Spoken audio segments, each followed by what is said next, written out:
কংগ্ৰেছৰ বিৰুদ্ধে তীব্ৰ প্ৰতিবাদ ভাৰতীয় জনতা পাৰ্টিৰ আমি সকলো কাৰ্যকৰ্তা একত্ৰিত হৈ কৰিছোঁ। কিন্তু আমাৰ এইটো নৈতিক দায়িত্ব আমাৰ যে অসমৰ সন্মানীয় মুখ্যমন্ত্ৰী মহোদয় যোৱাকালি গোলাঘাট জিলাত 5টাকৈ উন্নয়ন প্ৰকল্প উদ্ঘাটন, আমাৰ আধ্যাত্মিকতাৰ প্ৰতীক আঠখেলীয়া নামঘৰত নাটঘৰ উন্মোচনকে ধৰি কেইবাটাও কাৰ্যসূচী লৈ তেওঁ আমাৰ ইয়াত উপস্থিত হৈছিল।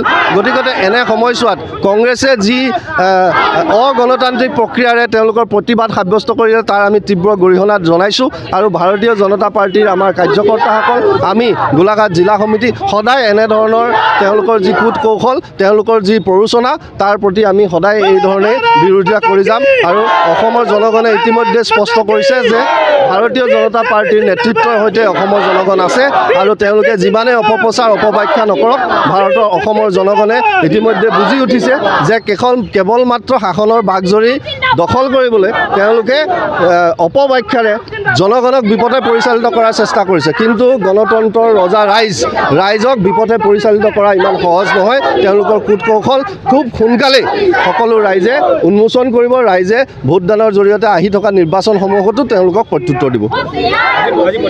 আজি প্ৰতিবাদৰ মূল কাৰণটো আপোনালোকে ইতিমধ্যে গম পাইছে যে যোৱাকালি যিহেতু মুখ্যমন্ত্ৰী মহোদয় আহোঁতে অগণতান্ত্ৰিক এটা প্ৰক্ৰিয়াৰে তেওঁলোকে প্ৰতিবাদ সাব্যস্ত কৰিছিলে, বটল নিক্ষেপ কৰিছিল, যিটো এটা অশনি সংকেত গণতন্ত্ৰৰ বাবে। এই ধৰণৰ প্ৰতিবাদ কেতিয়াও গ্ৰহণযোগ্য নহয়। এই প্ৰতিবাদৰ বিৰোধিতাৰে আমি আজি এই বিক্ষোভ প্ৰদৰ্শন কৰিছোঁ। সমগ্ৰ ৰাজ্যত ৰাজ্যিক সভাপতি দিলীপ শইকীয়া ডাঙৰীয়াৰ নেতৃত্বত আজি সমগ্ৰ অসমৰ সমগ্ৰ সদৰ অঞ্চলত এই প্ৰতিবাদ সাব্যস্ত হৈছে। আৰু এনেধৰণৰ মানসিকতাৰ বিৰুদ্ধে আমি ভাৰতীয় জনতা পাৰ্টিৰ দল সদায় সোচ্চাৰ হৈ থাকিম আৰু সদায় আমি প্ৰতিবাদ কৰি যাম।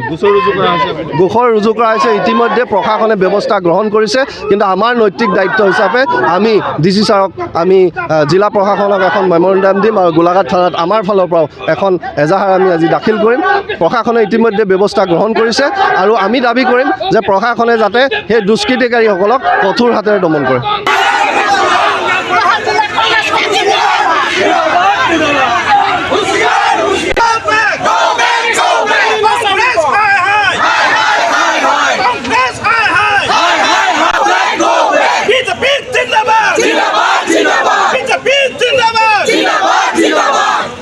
কংগ্ৰেছৰ দাদাগিৰি নচলিব, কংগ্ৰেছৰ দাদাগিৰি নচলিব, কংগ্ৰেছ হাই হাই